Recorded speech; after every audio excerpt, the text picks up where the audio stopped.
কানুকে গৌরীপুরের সবাই মোটামুটি চিনে ফেলেছিল। এই চিনে ফেলাই ওদের দুজনের পক্ষে বিপদের কারণ হয়ে উঠল।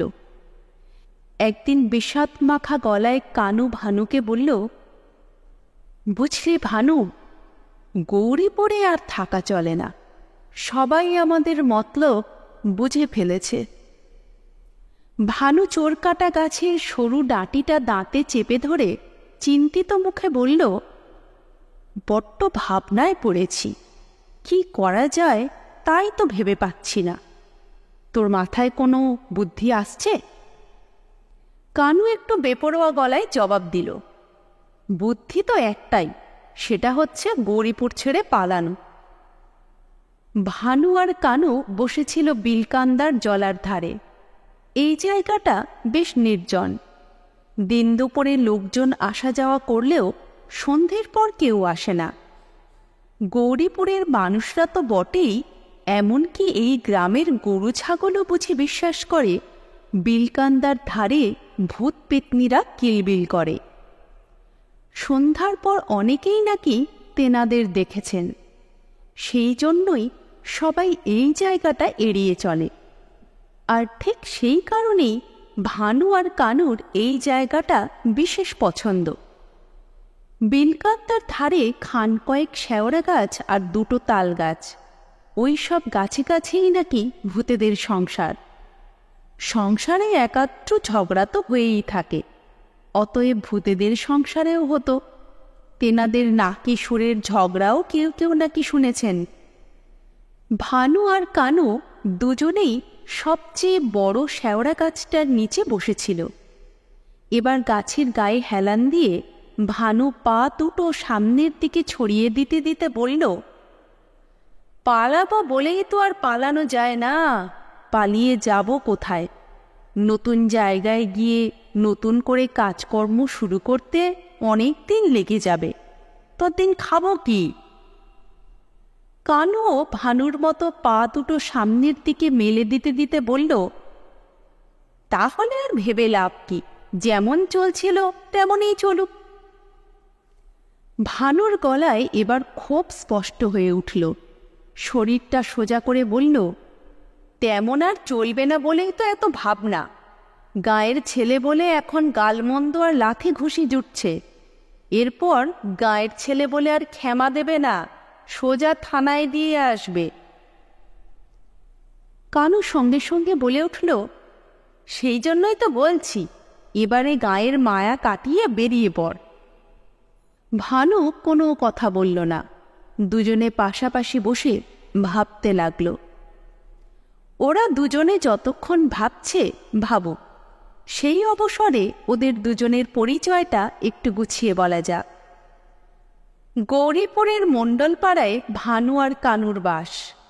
গায়ের অনেকেই জানে ওরা দু ভাই, আসলে কিন্তু তা নয়। কিন্তু ওদের দুজনকে দুই ভাই বলে অন্যরা পরিচয় দিলে ওরা আপত্তি করে না। ভানুর বাবা ঘরামির কাজ করতেন, মানে খড় দিয়ে ঘর ছাওয়া, ঘরের মাথায় টালি বসানো, মাটির দেওয়াল তৈরি করা, এই সব করতেন। কানুর তো বাবা মার কথা মনেই পড়ে না। ভানুর বাবা সন্ধেবেলা কাজ করে ফেরার পথে ইটভাটার কাছে কানুকে কুড়িয়ে পেয়েছিলেন। একটা ঝুড়ির মধ্যে কলা পাতা পেতে তার উপর এই 2 মাসের বাচ্চাকে কে যেন ফেলে রেখে গিয়েছিল। সেই থেকে কানু মণ্ডলপাড়ায়। ভানুর বাবা মতিলাল তার ছেলে ভানুর সঙ্গে মিলিয়ে নাম রেখেছিলেন কানু।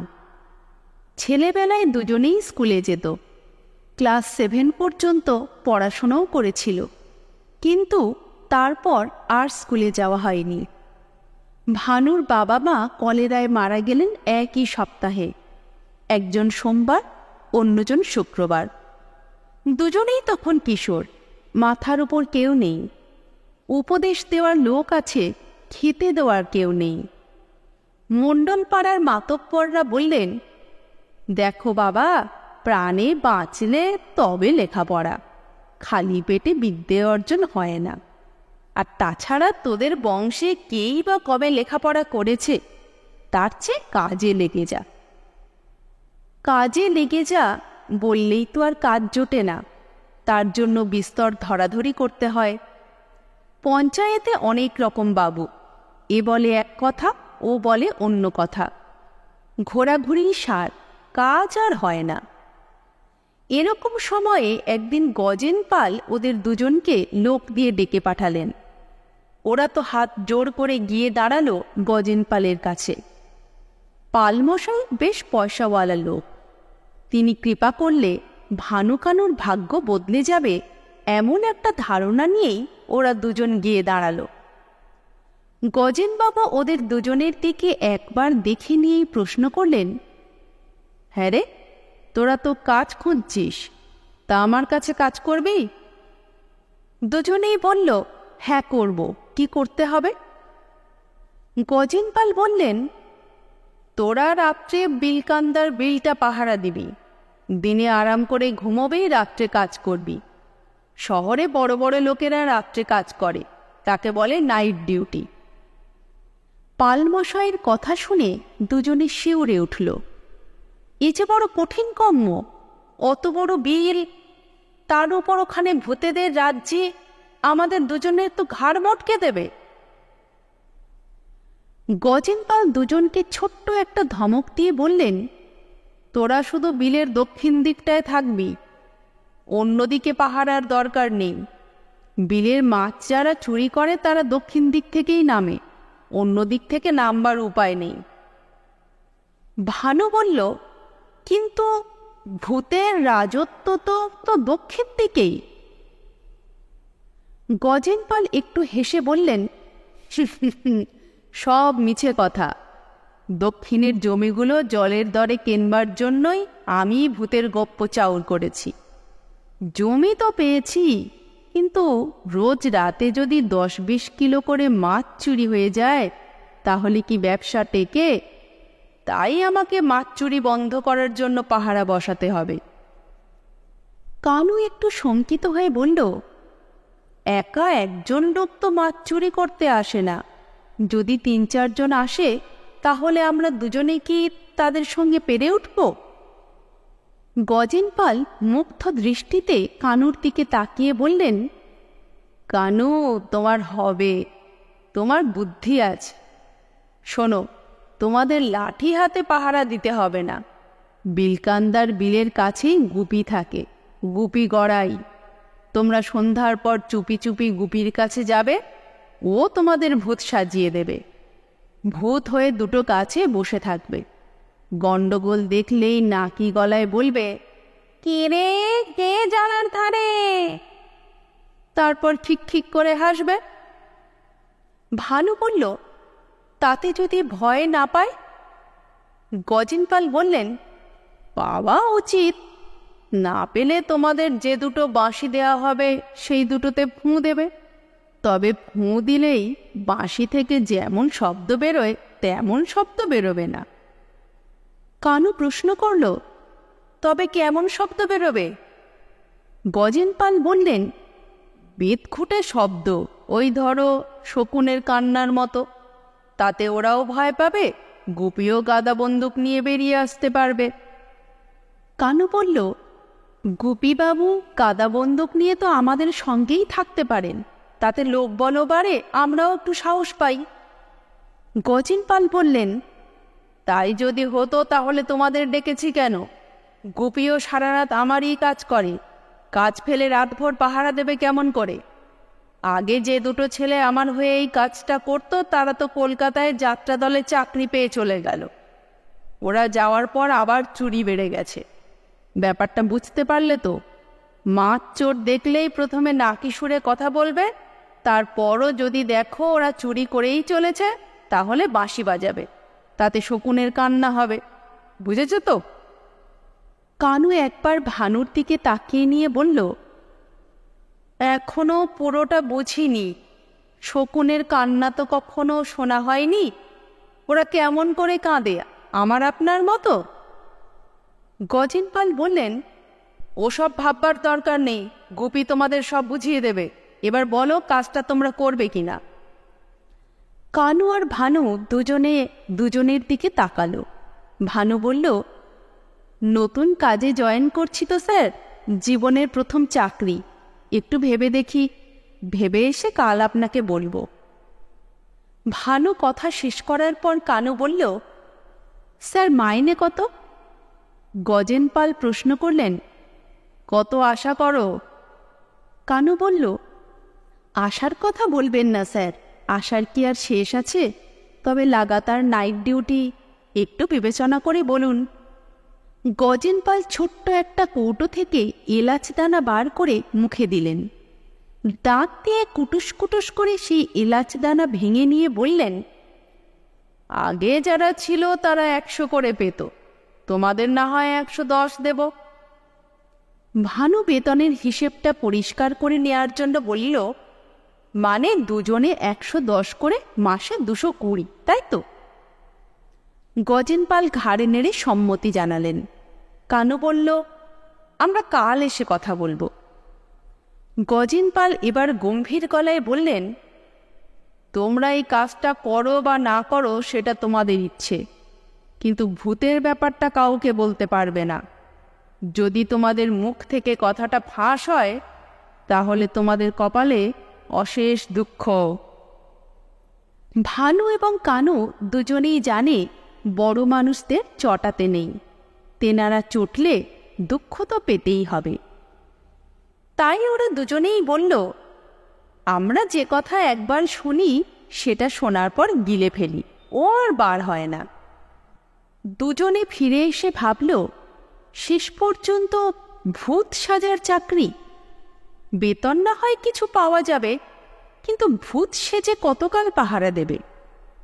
কানু ফস করে ভানুকে বলল, হ্যাঁ রে, সব চাকরিতে তো প্রমোশন হয় শুনেছি, ভূতের চাকরিতে কি প্রমোশন হয়?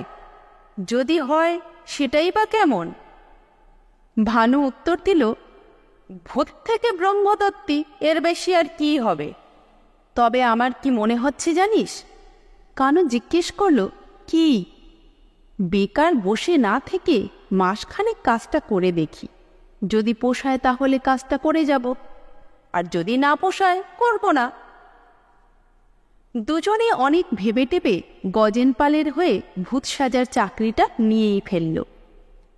লোকজনদের বলল, রাতের বেলায় মাছ পাহারা দেওয়ার চাকরি। আসলে তো তা নয়, আসল চাকরি তো ভূত সেজে থাকার। না নিয়ে কোনো উপায়ও ছিল না, দুজনের দুটো পেট চলবে কেমন করে? মীরগঞ্জের হাটে গিয়ে ব্যাপারীদের হয়ে খাটাখাটনি, আর ওরই মধ্যে কখনো সুযোগ বুঝে একটা লাউ, আধখানা পাকা কুমড়ো কিংবা 2-আটি শাক জঙ্গলের মধ্যে লুকিয়ে রাখা। হাট ভাঙার পর ওই সব চুরি করা জিনিস এনে লোকের দরজায় গিয়ে বিক্রি করা, তাতে 1.5-2 টাকা বাড়তি রোজগার। কিন্তু এতে কি জোয়ান দুটো ছেলের পেটের খিদে মেটে? মিটত না বলেই ছোটোখাটো চুরির অভ্যেস রপ্ত হয়ে গিয়েছিল। গোড়ার দিকে ভানু মিনমিন করে আপত্তি করত, কিন্তু কানুর বুদ্ধিতে আর তাড়নায় সেই আপত্তি বেশিক্ষণ টিকত না। এইসব ছোটোখাটো চুরি করতে গিয়ে ভানু কানুর বিপদও ঘটত মাঝে মাঝে। একবার অন্ধকার রাত্রে পাঁচুমণ্ডলের ঝুড়ি থেকে 1 ফানা সিঙ্গাপুরি কলা তুলে নিয়ে চাদরের তলায় ঢুকিয়েছিল। চাদরের তলাতে আঙুল দিয়ে গুনতে গুনতে কানু বলেছিল, ভানু, পুরো 12টা আছে।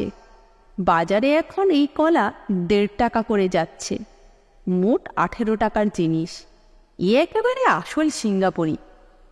ভানু বলল, রাত্রিবেলায় কলা বেচবি কোথায়? কানু একটু ভেবে নিয়ে বলল, চল বামন পিসির কাছে যাই, ওরা খুব ফলটল কেনেন, আমাদের ভালোবাসেন। গত সপ্তাহে আমি মীরগঞ্জের হাট থেকে বামন পিসির জন্য থানকুনি পাতা এনে দিয়েছিলাম, তারপর থেকে রোজই জোগাড় করে এনে দিই। ভানু বলল, তবে তাড়াতাড়ি পা চালিয়ে চল, বেশি রাত হলে বুড়ি ঘুমিয়ে পড়বেন। বামন পিসির সঙ্গে বেশি দরাদরি করতে হয়নি, 12 টাকা দিয়ে কলাগুলো কিনে নিয়েছিলেন। বামন পিসির বারান্দা জুড়ে শেষ অঘ্রাণের অন্ধকার বেশ ঘন। মাঝে মাঝে রাস্তার বাতিগুলো যেমন জ্বলে না, তেমনই ছিল সেই দিনের সন্ধ্যাটা। কলা দিয়ে 12 টাকা নিয়ে দুজনে এসেছিল বাজারে নিজেদের খাবার কিনতে। পরের দিন সকালে বামুন পিসিকে থানকুনি পাতা দিতে গিয়েছিল কানু। দরজার গোড়া থেকে পিসি বলে ডাকতেই দরজা খুলে পিসি রুদ্র মূর্তিতে বেরিয়ে এসেই চিৎকার, হ্যাঁ রে কানু, তুই কি মানুষ? পিসিকে ভর সন্ধ্যেবেলা ঠকিয়ে গেলি? চোখে কম দেখে অন্ধকারে ভালো দেখতে পাইনি, তুই সেই সুযোগটা নিলি হতভাগা? পিসি গর্জন করে বলে উঠল, সরু সরু 1 ডজন কাঁচা কলা আমায় সিংহপুরি বলে বেঁচে গেলি, দাঁড়া তোর মজা আমি দেখাচ্ছি। কই রে বিপিন, কোথায় গেলি? ওই কানু ছড়াটা এসে, ওকে একবার এসে ময়দা ডলা ডলে দে। বিপিনকে কানু বিলক্ষণ চেনে। ঘুষি মেরে ডাব ফাটায়, 1 লাথিতে দরজা ভেঙে ফেলে। একবার ডোবায় পড়ে যাওয়া একটা রিকশা একাই 2 হাতে তুলে ফেলেছিল। সেই বিপিন যদি তাকে 2 ময়দা ডলে, তাহলে সে তো গরুর গাড়ির চাকার তলায় চেপটে যাওয়া কলার মতোই হয়ে যাবে। কানু আর দাঁড়াতে সাহস করেনি। বিপিন দরজায় এসে দাঁড়াতেই কানু ভোঁ দৌড় দিয়েছিল। সেই দৌড় থেমেছিল সদর রাস্তায় এসে। এ ব্যাপারটাতে কানু ওস্তাদ। ওর লিকলিকে শরীরটা যখন দৌড়ে যায়, তখন সাইকেল চেপে তাড়া করেও ওকে ধরা যায় না। ভানুর শরীর অত লিকলিকে নয়, বেশ নাদুস নুদুস, বেশিক্ষণ দৌড়তে পারে না, কিন্তু গায়ে জোর আছে। দুজনকে পাশাপাশি দেখে সবাই ঠাট্টা করে বলে, মিরগঞ্জের লরেল হার্ডি। দুজনে এই ঠাট্টাটা উপভোগ করে, যদিও লরেল হার্ডি সম্পর্কে ওদের দুজনের কোনো ধারণাই নেই। তবে নাম দুটো যে সাহেবের, সেটুকু লোকের কথা শুনে বুঝতে পারে। একদিন স্কুল থেকে ফেরার সময় ওদের দুজনকে দেখে হেডমাস্টার মশাই হালকা সুরে বলেছিলেন, লরেল হার্ডি, কোথায় চললি? কানু এগিয়ে এসে মাস্টার মশাইকে প্রণাম করে বলল, স্যার, লরেল দা কি আমাদের গাঁয়ের লোক নাকি কলকাতার? একবার হলো কি, স্টেশনের প্ল্যাটফর্মের বেঞ্চে দুজনে বসে আখ চিবোচ্ছিল। গাড়ি এলে সব লোক গাড়িতে উঠে পড়ে এবং স্টেশনটা ফাঁকা হয়ে যায়। স্টেশনটা ফাঁকা হয়ে যাওয়ার পর দেখল প্ল্যাটফর্মের উপর কি যেন একটা পড়ে আছে। দুজনে কাছে গিয়ে দেখল 1 গাঁট গামছা। 1 গাঁট গামছা মানে বেশ কিছু নতুন গামছার একটা বান্ডিল, যা পাটের দড়ি দিয়ে বাঁধা। ভানু বলল, তাড়াহুড়ো করে ট্রেনে উঠবার সময় কেউ বোধহয় ফেলে গেছে। কানু সঙ্গে সঙ্গে বলে উঠল, কেউ যদি ভুল করে তাতে আমাদের কি করবার আছে? ভানু বলল, অত গামছা পড়ে থাকবে? কানু বলল, তাও কখনো হয় নাকি? ফাঁকা স্টেশনে ওদের একা ফেলে রাখা খারাপ। রাত্রি হিম পড়ে গামছাগুলো ভিজে যাবে, আমরাই ওদের ঘরে নিয়ে যাব। ভানু একটু ভয় পেয়ে বলল, এটা কিন্তু কারোর গাছের নারকোল, আম বা জামরুল নয়, কেউ দেখে ফেললে বিপদ হবে। কানু বলল, আচ্ছা, আমরা এখানে দাঁড়িয়ে 500 পর্যন্ত গুনব, তার মধ্যে যদি কেউ এসে নিয়ে যায় যাবে, নইলে বুঝতে হবে এটা ভগবানের দান। 500 পর্যন্ত গোনার পরও কেউ এলো না। কানু এবার ভানুর দিকে তাকালো। ভানু বলল, আরও 50 পর্যন্ত গোন। কানু তাই করল। ইতিমধ্যে আরও একটা ট্রেন এলো এবং চলেও গেল। গোনা শেষ হতেই ভানু বলল, আরও 50 গুনলে ভালো হতো না? কানু প্রতিবাদের ভঙ্গিতে বলল, আর গ্রেস দেওয়া সম্ভব নয়, তুই আমায় অন্যায় অনুরোধ করিস না।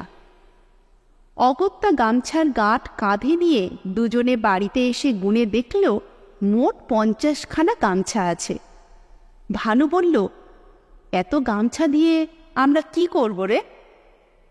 কানু গামছাগুলো সাজিয়ে রাখতে রাখতে বলল, কালকের হাটে গিয়ে গামছার দরদাম জেনে আসব, তারপর এগুলো বেচে দেব। কোথায় বেচবি? মিরগঞ্জের হাটে। কানু উত্তর দিল, এখানে অত গামছা নিয়ে বসলে সবাই সন্দেহ করবে। আমরা যাব আমডাঙার হাটে, ওখানে আমাদের তেমন কেউ চেনে না। ভানুও বুঝল কানুর যুক্তিটা ঠিক, কিন্তু আমডাঙার হাটে গিয়ে দুজনের বিপদ হলো। গামছার গাঁট খুলে গামছা সাজিয়ে বসে কানু হাঁকতে লাগলো, গামছা গামছা, গা মোছা থেকে পা মোছা সব চলবে, রং পাতা সস্তায় নিয়ে যান, গামছা গামছা। অন্যদের থেকে সস্তাতেই বিক্রি করছিল, টুকটাক বিক্রিও হচ্ছিল। ঠিক তখনই ঘটল ঘটনাটা। কথায় বলে না, বিপদ কখনো নোটিশ দিয়ে আসে না। সেই রকম বিনা নোটিশে একজন লোক এসে জিজ্ঞাসা করল, এত সস্তায় দিচ্ছ, পর্তায় পোষাচ্ছে তো? কেনা দাম কত? ওরা কেউ কোনো উত্তর দিল না। লোকটা আবার বলল, আমারও গামছার ব্যবসা, তোমাদের কেনা দর কত? ভানু উত্তর দিল, ব্যবসার গোপন কথা আপনাকে বলতে যাব কেন? লোকটা বলল, তোমরা কোন হাট থেকে জিনিসপত্র কেনো? ভানু আর কানু দুজনের দিকে একবার তাকালো। কানু বলল, মিরগঞ্জের বড় হাট থেকে। লোকটা বলল, ছিদামের দোকান থেকে? ভানু বলল, হ্যাঁ। লোকটা চলে যেতে যেতে বারদই ওদের দিকে তাকালো। লোকটা চোখের আড়াল হওয়ার পর ভানু বলল, ভাবসাব ভালো ঠেকছে না রে কানু, মানে মানে গামছা গুটিয়ে কেটে পড়াই ভালো। কানুও সায় দিয়ে বলল, আমারও তাই মনে হচ্ছে। লোকটা গামছাগুলোর দিকে যেভাবে তাকাচ্ছিল তাতে মনে হচ্ছে এই গামছাগুলো ওর চেনা। ভানু বলল, তাড়াতাড়ি দোকান গুটিয়ে ফেল। কিন্তু গোটানো শেষ করার আগে লোকটা এলো ছিদামকে সঙ্গে নিয়ে। ছিদাম ওদের দুজনকে দেখে চমকে উঠল। তোরা তোরা গামছা বিক্রি করছিস? এই গামছা পেলে কোথায়? কানু নিজেকে সহজ করার ভঙ্গিতে বলল, কি যে বলো ছিদাম কাকু, গামছা কি গাছে পাওয়া যায়? দোকান থেকে কিনলুম। ছিদাম কড়া গলায় জিজ্ঞাসা করল, কার দোকান থেকে? লোকটা যে ছিদামকে সঙ্গে নিয়ে এসেছে সে বলল, ওরা তো বলছে তোমার দোকান থেকে। ছিদাম অবাক গলায় বলল, আমার দোকান থেকে? কানু বলল, দর মশাই, ছিদাম কি শুধু একজন আছে নাকি? আমাদের ছিদাম হালতুর লোক, স্টেশনে পাইকারি বিক্রি করছিল, কিনে নিয়েছি। স্টেশন কথাটা উচ্চারণ হওয়ার সঙ্গে সঙ্গেই লোকটা মাথায় হাত দিয়ে চিৎকার করে বলে উঠল, স্টেশনেই তো আমার গামছার গাঁট খোয়া গেছে, এই গামছা আবার। কানু গামছার গাঁট কাঁধে ফেলে বলল, গামছা তোমার গলায় দেব। কথা শেষ করে কানু সেই ভোঁ দৌড় দিল, আর ভানু উল্টো দিকে, অর্থাৎ কানু যেদিকে দৌড় মেরেছে তার উল্টো দিকে দৌড়তে দৌড়তে চিৎকার করতে লাগলো, চোর চোর চোর। ভানুর চিৎকারে হাটের সব লোক ছুটতে লাগলো ভানুর দিকে। কানুর দিকে দৌড়চ্ছে শুধু ছিদাম আর গামছা হারানো সেই লোকটা। দুজনেই মোটা এবং থলথলে, কানুকে ধরার সাধ্যি কারোর নেই। এই রকম করেই দিন কেটে যাচ্ছিল ওদের। গায়ের লোক বকাঝকা করত, বড়রা দুই একবার কান টান মলে দিয়েছে, ব্যাস এই পর্যন্তই। কিন্তু পুজোর পাঁঠা নিয়ে যে কেলেঙ্কারিটা ওরা দুজন করল তাতে গায়ের সবাই রীতিমতো খেপে গেল। তখনই বাধ্য হয়ে গজেনপালের ভূত সাজার চাকরিটা নিতে হলো। পাঁঠার ব্যাপারটা বলার আগে ওদের দুজন সম্পর্কে আরও একটু বলা দরকার। গ্রামের সকলেই ওদের চিনত এবং গ্রামের সব ব্যাপারেই ওরা থাকত, যেমন বারোয়ারি পুজোয় খাটাখাটনি, কালী পুজোয় তুবড়ি প্রতিযোগিতা, রথযাত্রায় রথ টানা, কেউ মারা গেলে ডেকে ডেকে লোক আনা, এসব কাজে ওদের বেশ নাম হয়ে গিয়েছিল। বিশেষ করে তুবড়ি জ্বালানোতে ভানু কানুর মতো দক্ষতা কারও ছিল না। গতবার দুর্গা পুজোর সময় ভানু কানু ওই পাঁঠা কেলেঙ্কারিটা করেছিল। পুজোতে অন্যান্য বারের মতো এবারও ভানু কানু খাটাখাটি করছিল। বলাগড় থেকে অষ্টমীর বলির পাঁঠা কিনে আনার দায়িত্ব ছিল সুনীল নন্দীর। নন্দীবাবুর সঙ্গে বলাগড় যাবে ভানু কানু। ওরা তিনজনে গেল এবং পাঁঠাও দেখল। কথা হলো অষ্টমীর দিন সকালে কিংবা সপ্তমীর দিন দুপুরে এসে পাঁঠা নিয়ে যাবে ভানু কানু। অষ্টমীর দিন পাঁঠা নিয়ে আসা হলো, বলিও হয়ে গেল। সন্ধ্যার দিকে পাঁচু মণ্ডলের বিধবা মাসি কাঁদতে কাঁদতে এসে বলল, ওগো তোমরা সবাই শোনো, আমার কালুয়াকে কোথাও পাওয়া যাচ্ছে না, তোমরা মিলে আমার কালুয়াকে একটু খুঁজে দাও না গো। অষ্টমীর সন্ধ্যা মানে জমজমট ব্যাপার। ছোট ছোট ছেলেমেয়েরা তারাবাতি আর আলু পটকা ফাটাচ্ছে।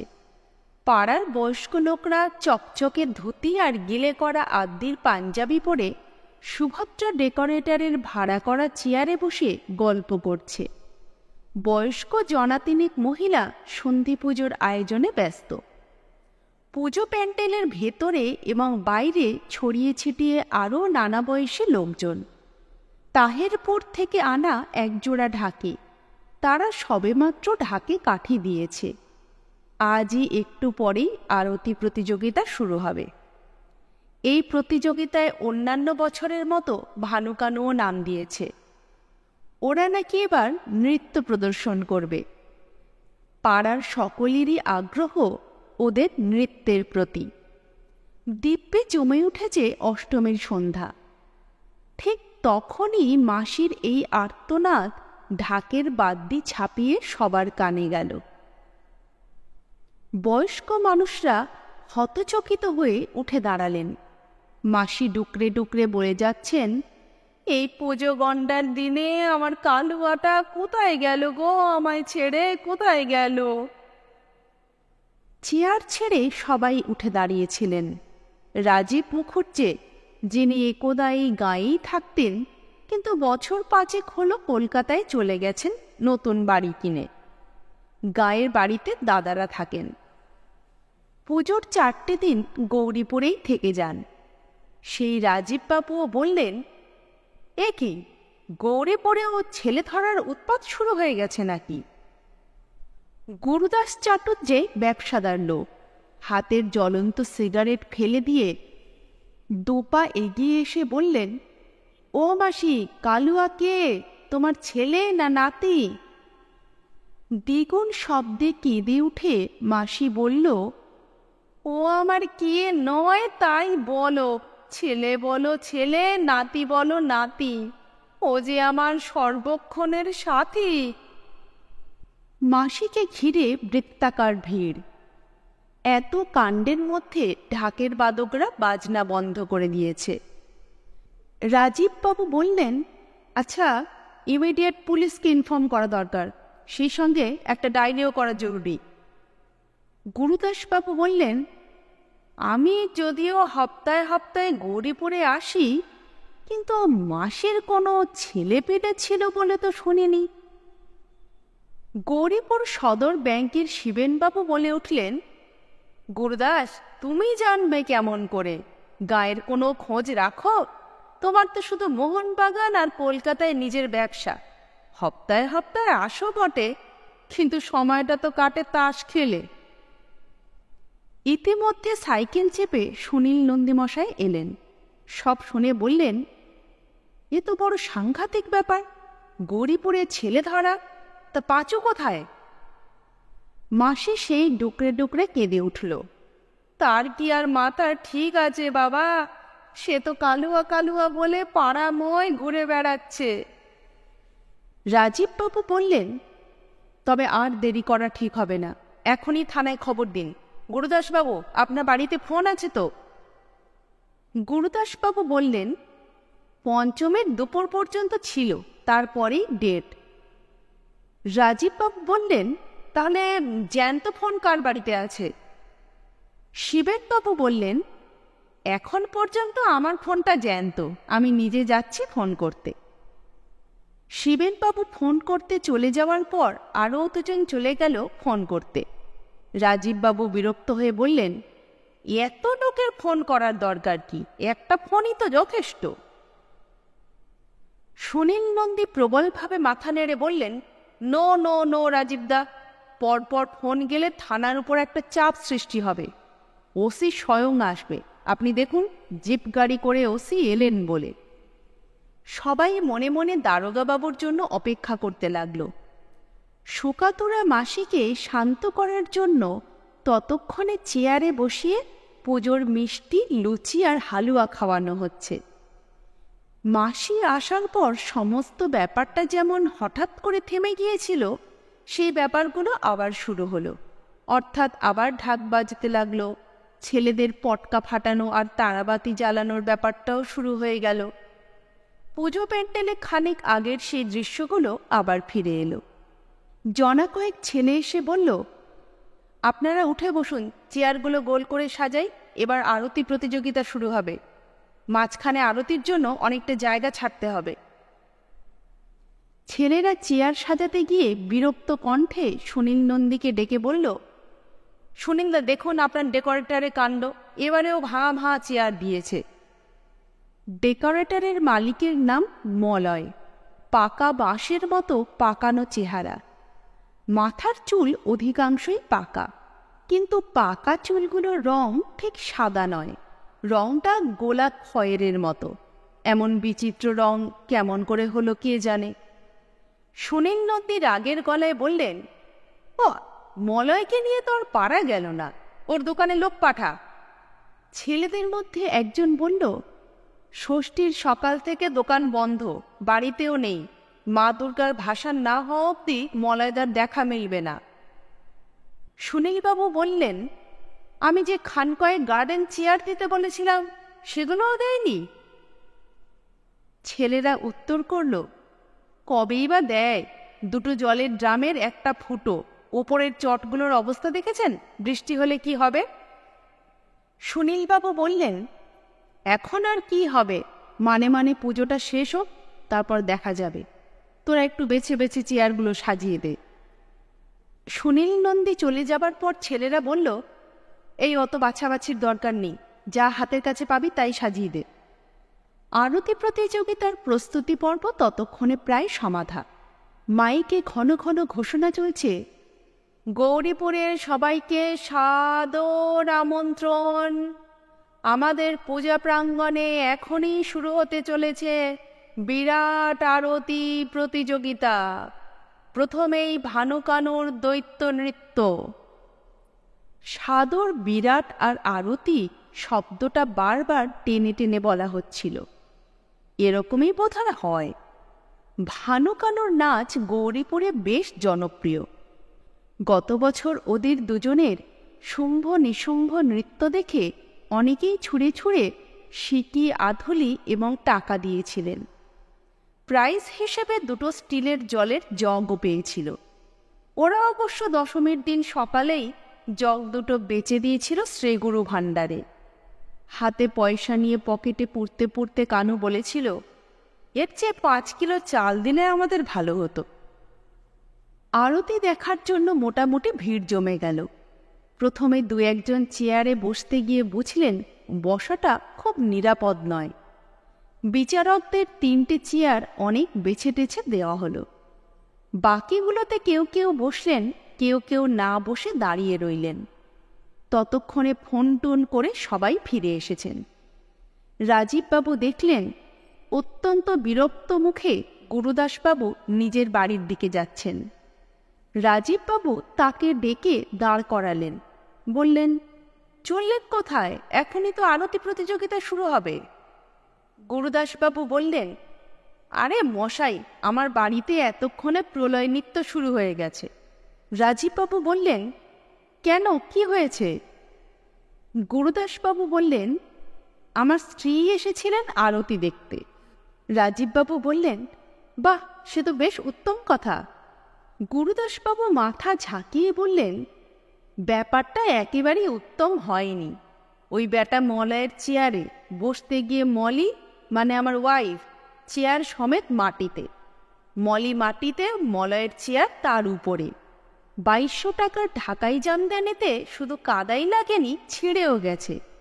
এরপর কি কোনো ভদ্রমহিলার পক্ষে আরতি দেখা সম্ভব?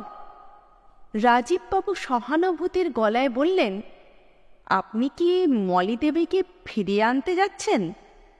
গুরুদাসবাবু বললেন, এরকম অবস্থায় তাকে ফিরিয়ে আনা শিবেরও অসাধ্য। আমি যাচ্ছি ওই মলয়কে খুঁজতে। শাড়ির দাম আদায় করে তবেই ফিরব। গুরুদাসবাবু আর দাঁড়ালেন না, হন হন করে হেঁটে চলে গেলেন। ওদিকে আরতি প্রতিযোগিতার বিচারকরা এসে গেছেন।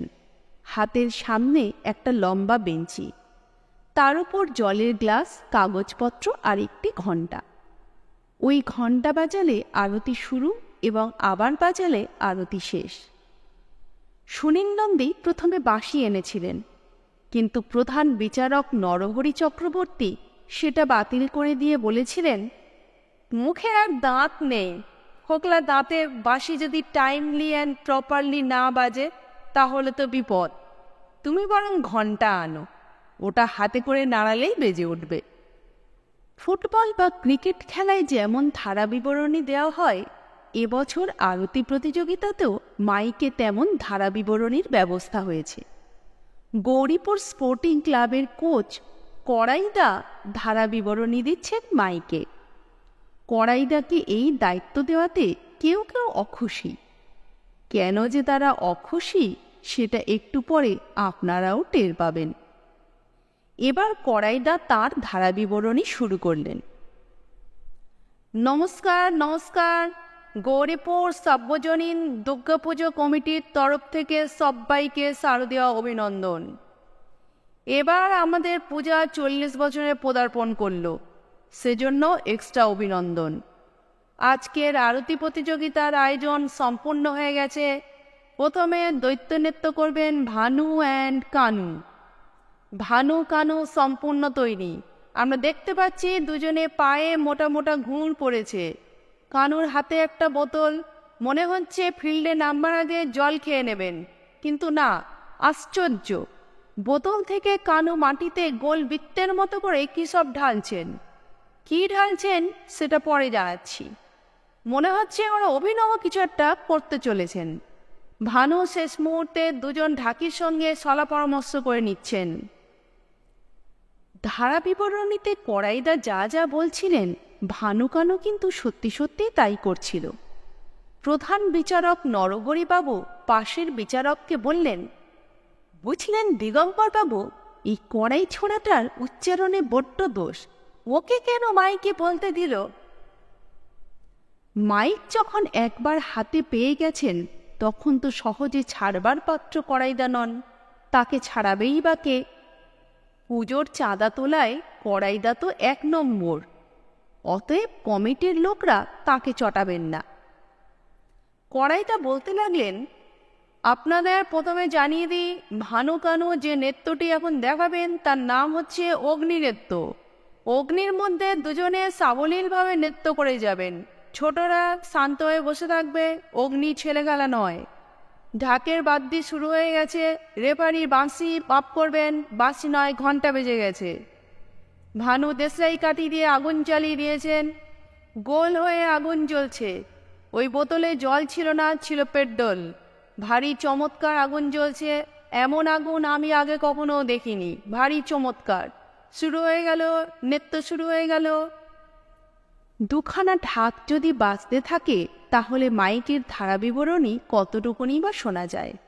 বড় একটা গোল বৃত্ত, তার মধ্যে ধনুচি হাতে ভানু কানুর অগ্নি নৃত্য শুরু হয়ে গেল। ওরা তো দুজনে গোল করে একটা বৃত্ত তৈরি করে তাতে পেট্রোল ঢেলেছিল। ভেবেছিল গোল হয়ে আগুন জ্বলতে থাকবে, আর ওরা দুজনে সেই বৃত্তের মধ্যে দাঁড়িয়ে নিরাপদে নৃত্য দেখাবে। এমন নৃত্য ওরা একবার বাবুবাগানের চড়কের মেলায় গিয়ে দেখেছিল। কিন্তু বোতল থেকে পেট্রোল গোল করে দেওয়ার সময় কিছু কিছু পেট্রোল বৃত্তের ভেতরেও পড়ে গিয়েছিল, যেটা ওরা টেরই পায়নি। নাচ শুরু হওয়ার একটু পরেই আগুনে পা পুড়ে যাচ্ছে দেখে পা ছুটতে লাগলো, আর পা থেকে ঘুঙুরগুলো খসে গিয়ে পড়তে লাগলো বিচারকদের টেবিলে, মাথায় এবং দর্শকদের কপালে বা বুকে।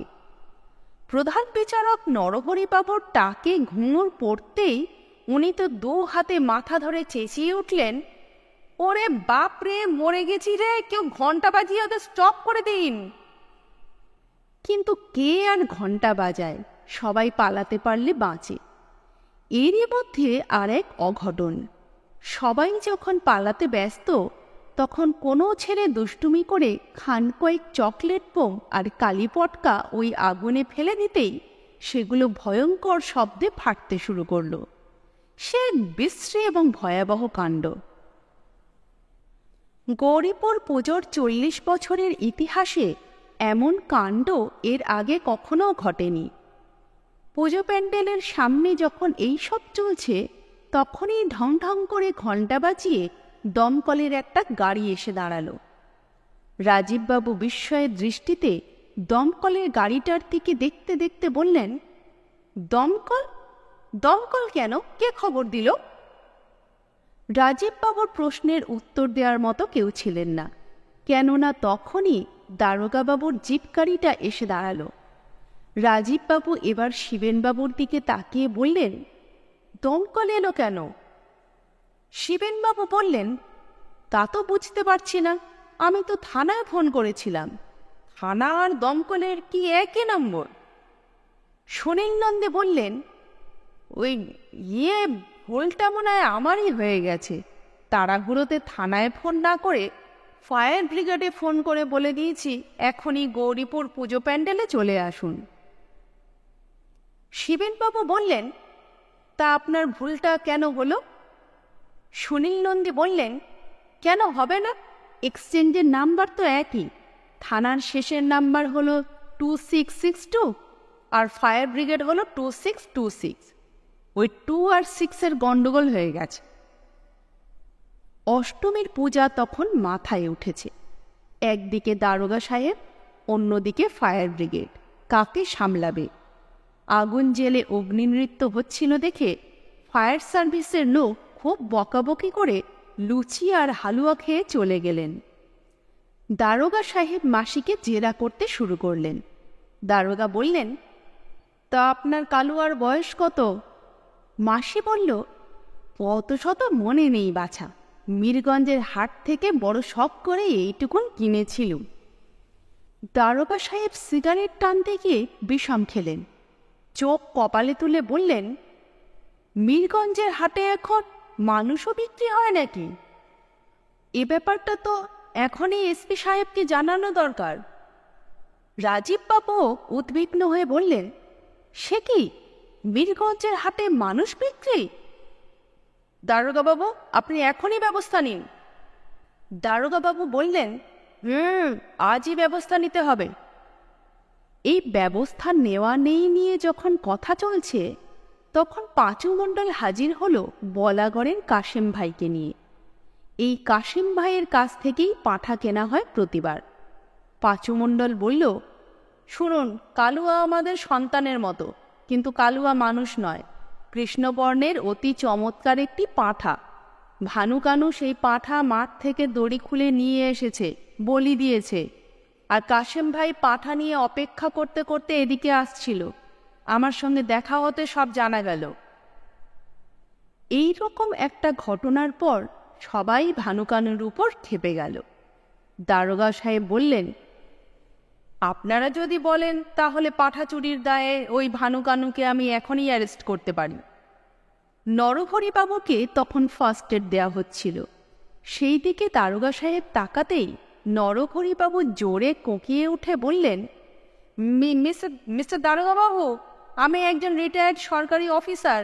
আঘাতটা আমার হেডে লেগেছে। হেড ইনজুরি অত্যন্ত ডেঞ্জারাস। ভানুকানুকে আপনি অ্যাটেম্পট টু মার্ডার এই চার্জও ধরতে পারেন। অষ্টমের সন্ধি পুজোর লুচি আর পায়েস খেতে খেতে দারোগাবাবু নরহরিবাবুর দিকে একবার তাকালেন। তারপরই বললেন, ভানুকানু কোথায়? ওদের ঠিকানা কেউ জানেন? ওদের অ্যারেস্ট করতে হবে। রাজীববাবু দারোগাবাবুর পাশেই বসেছিলেন। তিনি বললেন, একবার হাজত ঘুরে এলে ওরা আরও খারাপ হয়ে যাবে। এই ব্যাপারটা পুজো কমিটির হাতেই ছেড়ে দিন, এরাই ব্যবস্থা করবে। দারোগাবাবু চলে যাওয়ার পর সবাই দল বেঁধে গেল ভানুকানুর বাড়িতে। গৌরীপুর সর্বজনীন পুজো কমিটি ওদের দুজনকে শাস্তি দেবে। মণ্ডলপাড়ার চালা ঘরে বসে ভানু কানু তখন তাদের পোড়া পায়ে সর্ষের তেল লাগাচ্ছিল। অগ্নি নৃত্য দেখাতে গিয়ে যে এমন অঘটন ঘটবে সেটা ওরা কেউ ভাবতেই পারেনি। কিন্তু বাবু বাগানের চড়কের মেলায় যিনি অগ্নি নৃত্য দেখিয়ে বাহবা পেয়েছিলেন তার কিন্তু এমন অঘটন ঘটেনি। ভানু কানু দুজনের মধ্যেই আফসোস হচ্ছিল, কিন্তু কি আর করা যাবে। পায়ে তেল মেখে জ্বালাটা সবেমাত্র জুড়িয়েছে, তখনই ওদের ঘরের মধ্যে হুড়মুড়িয়ে ঢুকে পড়ল সর্বজনীন পুজো কমিটির জনা কয়েক লোক। সেই লোকজনদের অগ্রভাগে সুনীল নন্দী। সবাই হুঙ্কার দিয়ে বলে উঠল, চল পুজো প্যান্ডেলে চল, দারোগাবাবু অপেক্ষা করছেন। দারোগার নাম শুনে দুজনের মুখ শুকিয়ে গেল। কানু খালি শুকনো গলায় বলল, দারোগাবাবু, তিনি কেন অপেক্ষা করছেন? তেনার সঙ্গে আমাদের কোনো কথা নেই। সুনীলবাবু ধমক দিয়ে বললেন, তোদের কথা নেই, কিন্তু তেনার আছে, গেলেই টের পাবি, এক্ষুনি উঠে আয়। নিজেদের আর কষ্ট করে উঠতে হলো না, যারা এসেছিল তারাই জোর করে উঠিয়ে ছাড়ল। বাড়ির বাইরে দুখানা সাইকেল রিক্সা ভ্যান দাঁড়িয়েছিল। একটি ভ্যানে ভানু কানু আর দুজন উঠল, বাকিটায় সুনীল নন্দী সহ আরও 3 জন। কানু মনে মনে ভাবল, রিক্সা ভ্যানে চাপিয়ে আদর করে নিয়ে যাচ্ছে, প্যান্ডেলে গিয়ে কি মারধর করবে? ওরা পৌঁছতেই সবাই ছুটে এলো ওদের দুজনের কাছে। ভানু ফিস করে কানুকে বলল, কেমন ভাগ্যি দেখ, প্রতিমা না দেখে সবাই আমাদের দেখছে। সবাই গোল হয়ে ওদের ঘিরে দাঁড়ালো, নানা জনের নানা কথা। কেউ বলে পুলিশে দাও, কেউ বলে জল বিচুটি দিয়ে মার লাগাও। এমন সময় দারোগাবাবু এগিয়ে এসে বললেন, দেখি একবার বদন দুটো। দারোগাবাবু আসতেই সবাই সরে দাঁড়ালেন। কেউ একজন একখানা চেয়ার নিয়ে এসে বললেন, স্যার আপনি এখানে বসুন, বসে বসে জেরা করুন। দারোগাবাবু ডান হাতের রুলটা বাঁ হাতের তালুতে আস্তে আস্তে বার 2 ঠোকা মেরে বললেন, পাঁচু মণ্ডলের পাঠা চুরি করেছ, এই চুরির শাস্তি জানো? ভানু বলল, চুরি করে তো আমরা খাইনি স্যার, 10-এর সেবায় লাগিয়েছি। দারোগাবাবু বললেন, 10-এর সেবা মানে? কানু বাঁ হাতের তালুতে মুখটা মুছে নিয়ে বলল, পাঠা তো মা দশভুজাকে নিবেদন করেছি, মার সামনে বলি হয়ে গেছে, মাংস তো আমরা 2 জন ছাড়া কমিটির সবাই খেয়েছে। দারোগাবাবু ভিড়টার দিকে তাকালেন। ভিড়ের মধ্যে থেকে কেউ একজন বলল, স্যার একটু আগে লুচির সঙ্গে যে মাংস খেলেন সেটা ওই পাঠার। দারোগাবাবু বললেন, কথাটা কে বললে? আমি জানতে চাই কে বললে। কেউ আর কোনো সাড়া দেয় না। দারোগাবাবু সবার দিকে তাকিয়ে বললেন, আপনারা কি চান? যদি আপনাদের সম্মতি থাকে তাহলে ছোকরা দুটোকে লকআপে পড়ে দিই। কেউ কোনো কথা বলে না দেখে দারোগাবাবু আবার বললেন, বলুন আপনারা কি চান? কথা শেষ হতেই ছোট্ট একটা ঢেকুর তুললেন দারোগাবাবু। নিজেই টের পেলেন এখনও ঠান্ডা লুচি আর মাংসের গন্ধ সেই ঢেকুরের সঙ্গে উঠে এলো। এবার পাঁচুর বিধবা মাসি এগিয়ে এসে বলল, পুজো গণ্ডার দিনে বাপ মা মরা ছেলে দুটোকে আর হাজতে পুড়তে হবে না। তার চেয়ে তোমরা যারা যারা মাংস খেয়েছ তারা কালুয়ার জন্য মূল্য ধরে দাও, দারোগাবাবুও দিন। ভিড়ের মধ্যে চাপা হাসির কলরব উঠল। দারোগাবাবু একটা হুঙ্কার দিয়ে উঠে যেই না চেয়ারে বসতে গেলেন, অমনি মলয়ের চেয়ারের পা ভেঙে দারোগাবাবু পড়লেন নিচে। আর দারোগাবাবুকে চেয়ার ভেঙে নিচে পড়তে দেখে সাইকেল চালিয়ে পাই পাই করে যে লোকটা পালিয়ে গেল সেই হচ্ছে মলয়। পাঠা চুরির বিচার দেখতে সে দাঁড়িয়েছিল ভিড়ের মধ্যে। দারোগা সাহেব পড়ে যাওয়ার পর আর সেই তল্লাটে থাকে? এরপর দারোগাবাবু আর বেশিক্ষণ থাকলেন না। আপনাদের ব্যাপার, আপনারা যা ভালো বুঝবেন তাই করুন, এই বলে জিপ গাড়িতে গিয়ে উঠলেন। ভানু কানু ভাবল, যা, বিপদ গেছে। কিন্তু বিপদ কি অত সহজে কাটে? গৌরীপুর সর্বজনীন পুজো কমিটির সম্মান রক্ষার জন্য কিছু তো একটা করতেই হয়। পাঁচুর মাসিকে না হয় টাকা দিয়ে দেওয়া যাবে, কিন্তু তাই বলে অপরাধীর শাস্তি হবে না। অতএব সুনীল নন্দীর নির্দেশে ওদের দুজনকে মোটা বাঁশের সঙ্গে দড়ি দিয়ে বেঁধে ফেলা হলো। ঠাকুর দেখতে এসে সবাই পাড়ার চোর দুটোকে দেখে যা। ওদের যখন দড়ি দিয়ে বাঁধা হচ্ছে তখন ভানু কানুকে বলল, এবার বেঁধে পেটাবে, এমনিতেই পায়ে জ্বালা করছে, তার উপর পেটালে মরে যাব রে। কানু ফিসফিস করে বলল, দুর্গা মায়ের মুখে তেল লাগানো হয়েছে, আরতির আলোতে মায়ের মুখটা জ্বলজ্বল করছে, আমরা ওই মুখের দিকে তাকিয়ে থাকব, দেখবি তাতে কষ্ট কম মনে হবে। ওদের অনুমানই সত্যি। বেঁধে ফেলার পর নানা দিক থেকে ওদের শরীরে চড়, কিল আর লাথি পড়তে লাগলো। ঠাকুরের সামনে তখন ঢাক বাজছে, তার সঙ্গে চলছে পুরোহিত মশাইয়ের আরতি। কিন্তু ঠাকুর দেখতে আসা লোকজনের চোখ এখন আর ঠাকুরের দিকে নয়, সবার চোখ ভানু কানুর দিকে। ওরা দুজনে এক দৃষ্টে মায়ের মুখের দিকে তাকিয়ে আছে, কিছুতেই দৃষ্টি এদিক ওদিক হচ্ছে না। তাকিয়ে থাকতে থাকতে ভানুর দৃষ্টিতে যেন বিভ্রম লেগে গেল। সে দেখল তার মাকে। তার মা পুকুর ঘাট থেকে স্নান করে গায়ে গামছা জড়িয়ে উঠে আসছেন, কাঁখে মাটির কলসি, বাঁ হাতে দুটো শাপলা ফুলের ডাঁটা। ভানুকে নিয়ে বাড়ি ফিরতে ফিরতে মা বলছেন, কিরে, আজ স্কুলে পড়া পেরেছিলি তো? কেউ বকেনি তো? ভানু মাথা নেড়ে বলে, না। মা হেঁটে যাচ্ছেন বাড়ির দিকে। ভেজা শাড়ি থেকে সপ সপ আওয়াজ উঠছে, আর তারই সঙ্গে মিলিয়ে কলসির জলের ছলাৎ ছলাৎ শব্দ। যেতে যেতে মা জিজ্ঞেস করেন, কানু কোথায়? ভানু উত্তর দেয়, বাবার সঙ্গে বসে বেড়া বাঁধার কাজ করছে। ভানুর চোখে ভেসে ভেসে আসছে অতীতের খণ্ড খণ্ড ছবি। মণ্ডপের দুর্গা প্রতিমার মুখটা কেবলই তার মায়ের মুখের মতন হয়ে যাচ্ছে। মণ্ডপের হৈহট্টগোল স্তিমিত হয়ে আসার একটু আগে রাজীববাবু হন্তদন্ত হয়ে এসে বললেন, এসব কি হচ্ছে সুনীলবাবু? দুটো ছেলেকে বেঁধে পেটাচ্ছেন, অপরাধের শাস্তি এইভাবে কেউ দেয়? ছি, এ ভারী অন্যায়।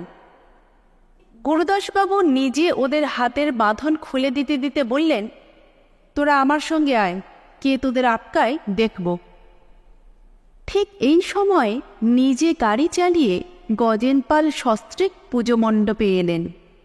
সব শুনে বললেন, এই তোরা দুজন আমার সঙ্গে থানায় চল, আমি সুনীল নন্দীর নামে এফআইআর করব। বেঁধে মারবার কোনো অধিকার কারণ নেই। সুনীল কে, কোথাকার মাতব্বর? অবস্থা জটিল হয়ে উঠল। অবশেষে সবাই মিলে ব্যাপারটা সামাল দিলেন।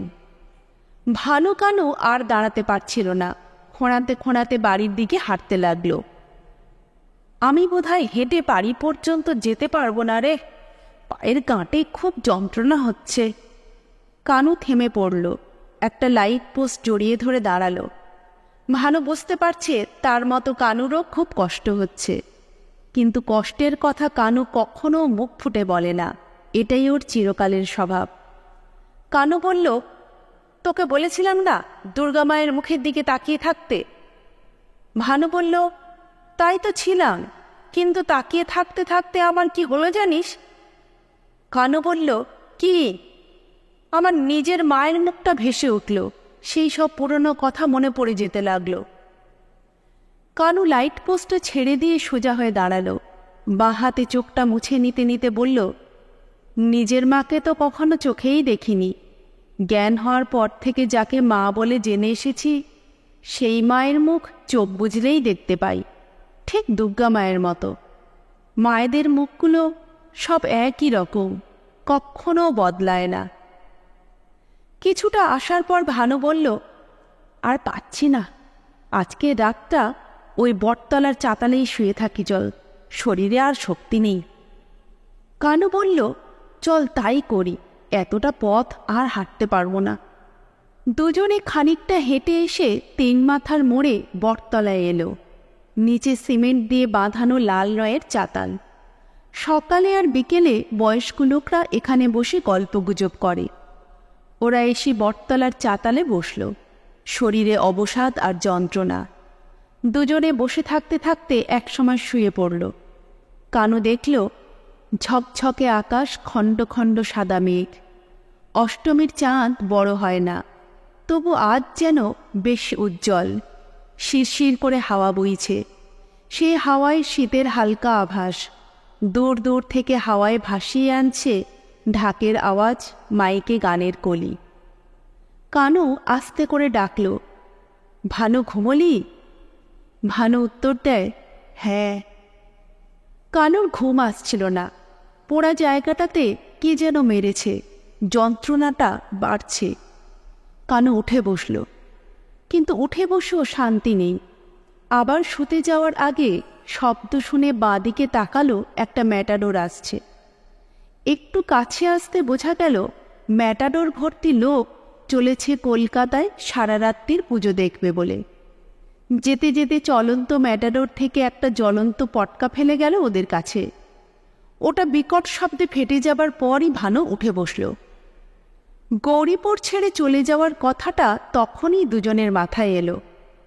ভানুর মধ্যে একটু কিন্তু কিন্তু ছিল, কিন্তু কানুর মধ্যে একেবারেই না। পরদিন অর্থাৎ নবমীর সকালেই গজেন পালের লোক এসে বলল, বাবু তোমাদের ডেকেছেন। ওরা কোনো কথা বলল না। লোকটা চলে যাওয়ার পর কানু বলল, গায়ে যদি না থাকি তবে আর গায়ের লোকের ডাকাডাকিতে সাড়া দেব কেন? সত্যি ওরা সাড়া দেয়নি, কিন্তু পুজো মিটে যাওয়ার পর আবার ডাক এলো। এই ডাকে এবার সাড়া দিতেই হলো। তারপরের ব্যাপার তো সবই জানা। ওরা মাস মাইনেতে ভূত সাজার চাকরি নিয়ে নিল, কিন্তু চাকরিটা বেশি দিন ওরা করতে পারল না।